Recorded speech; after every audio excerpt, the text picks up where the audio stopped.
This is a 5G base station.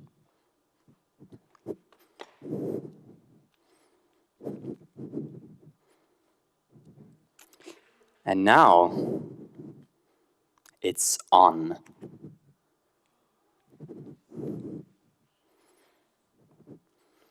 Some people say this causes cancer, headaches, fertility issues, or skin rashes.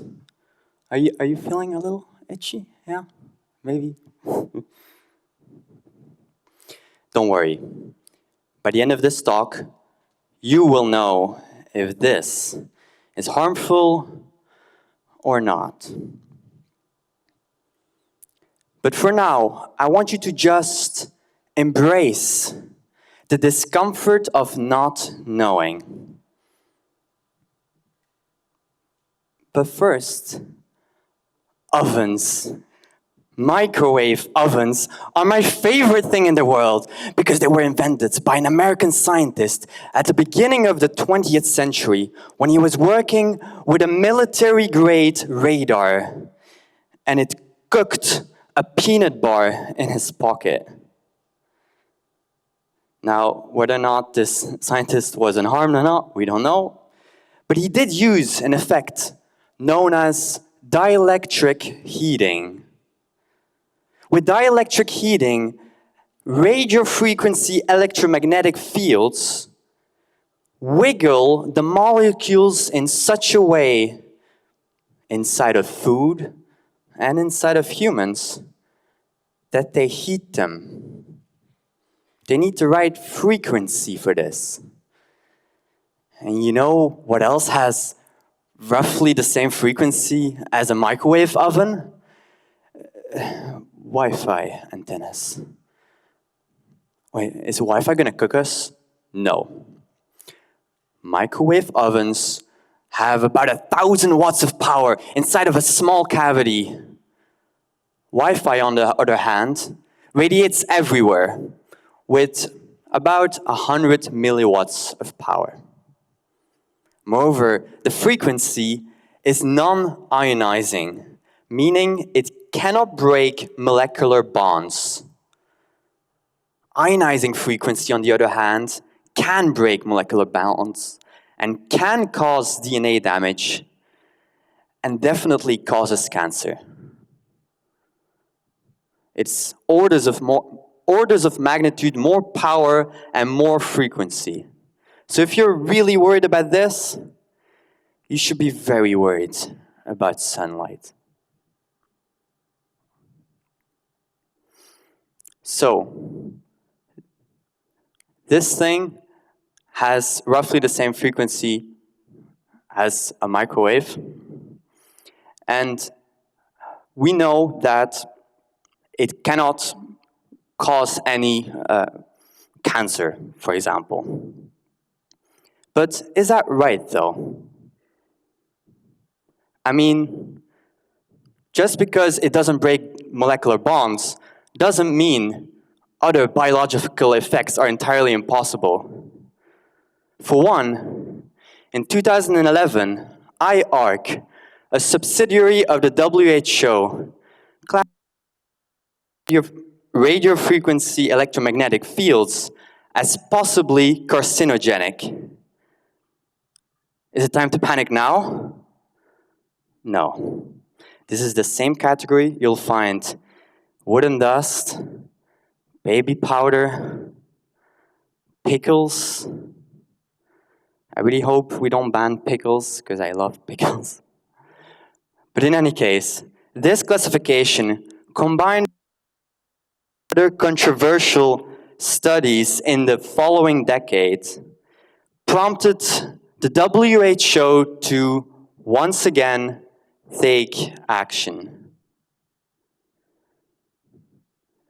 They decided in 2019 to assemble a task force of world-renowned experts from all over the world to review all the literature from start to finish. In the International EMF project, a study of studies, a study to rule them all, these scientists worked for 6 years, very hard, on 10 systematic reviews, 381 pages, more than 1,000 citations. And just last December, we got the last systematic review. So the big conclusion, does this thing cause adverse health effects? Yes or no? You really want to know, right? There is no evidence to suggest that radio frequency electromagnetic fields cause adverse health effects. But for some health effects, the certainty of that can be improved. How is that possible? Let me explain. One of the primary ways we study the relationship between electromagnetic fields and health is through epidemiological studies. And it involves a large amount of participants, say this audience. You're going to be exposed to electromagnetic fields for 10 years, and I'm going to follow you. You're going to be filling in a questionnaire about your phone use, your proximity to 4G and 5G networks. And at the end of it, some of you will have cancer. But we can correlate that cancer incidence to how much exposure you have. And the conclusion is pretty much like you think. Yeah, there's a weak link, but all of that can be attributed to confounders. Correlation does not mean causation. On top of that, even if I have 50,000 of you, and I follow you for 10 years, by the end of it, we only see about 20 cancers, and that's not nearly enough to do any statistical analysis. This is an observational cohort study. And in the other camp of epidemiological studies, we have case control studies. People that say, you know what, we need more cancer patients. And so, my audience, half of you will be the cases. I'm really sorry, but you have cancer. The other half, my controls, you're safe. But you're all similar people going to a TED talk. And now I will ask, sir, you've been diagnosed with cancer. I'm sorry. Can you tell me a little bit about your recent phone use? Well, don't answer. It's a trick question. Because this gentleman here will be inclined to answer with more phone use than he really does. He's overestimating it after his diagnosis. This is what we call recall bias. And it makes the study design inferior to observational cohort studies. It's why we prefer observational cohort studies, and case control studies sometimes can produce, well, worrying conclusions. There is still one big point of improvement that we can do to epidemiological studies. And a hint, it lies in the questionnaire. Because when I ask you about your phone use, that's a very subjective question. And I don't know anything about the absorption of fields inside of you. And that's where my research comes in. We need what's called an objective metric. through advanced measurement campaigns and computer simulations, we're able to know exactly how much fields are absorbed inside of your body.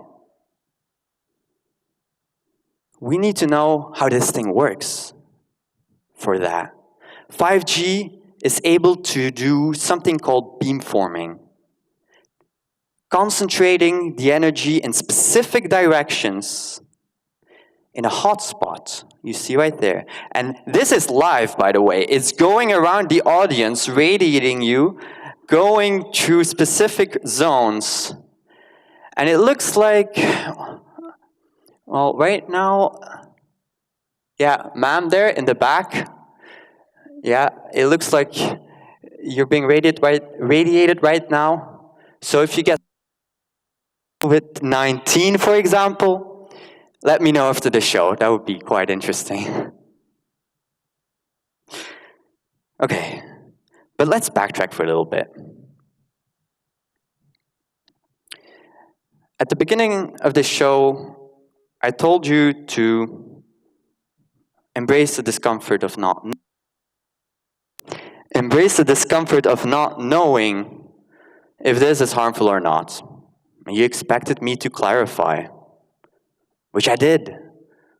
There is still no conclusive evidence to suggest that radio frequency electromagnetic fields cause adverse health effects.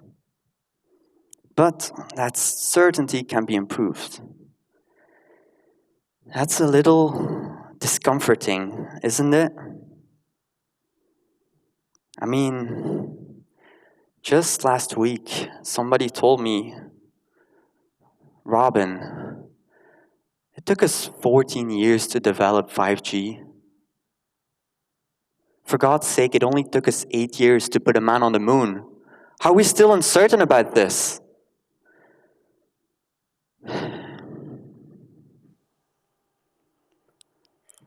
And that is something that really frustrates me as a researcher.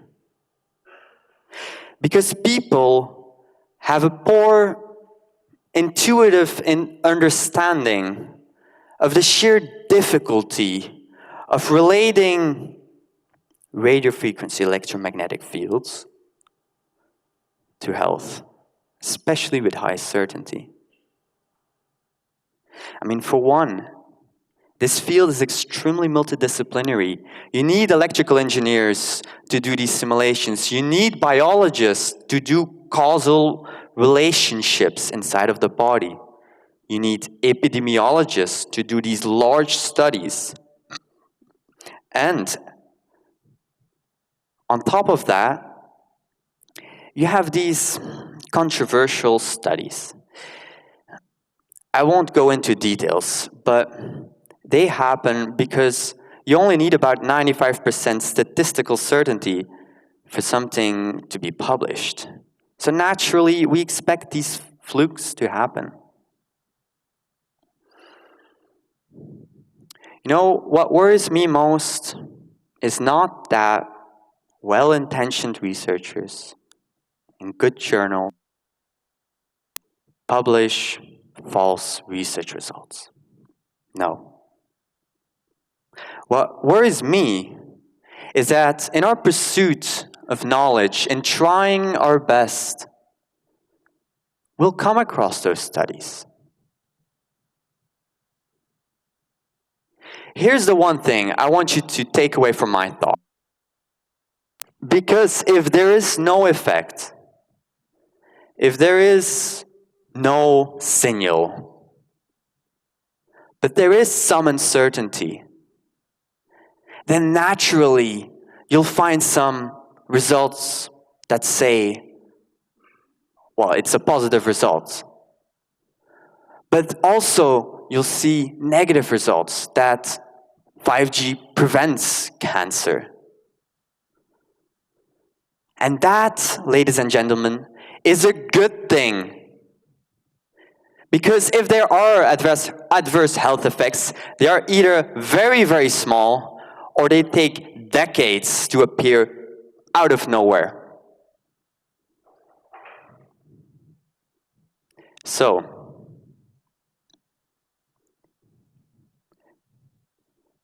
Those studies, when we have a study that says there might be an adverse health effect, I honestly get the most worried about blowing it out of proportion by contrarian scientists, politicians, and ultimately they get into the minds of people.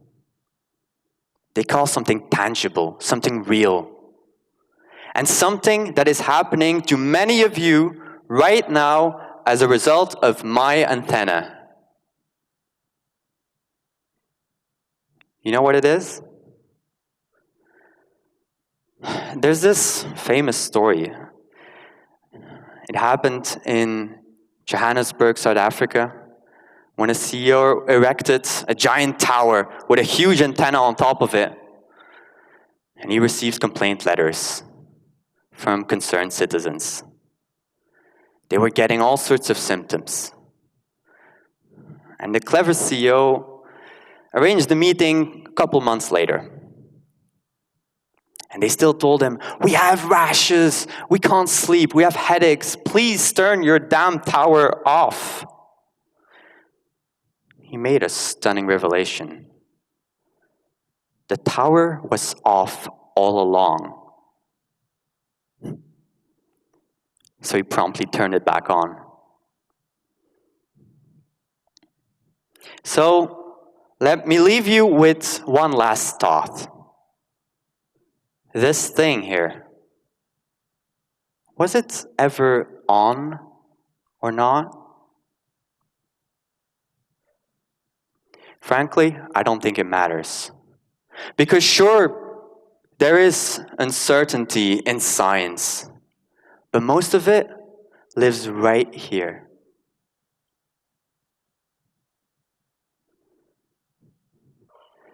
I want you all to practice being comfortable with that uncertainty that will always exist.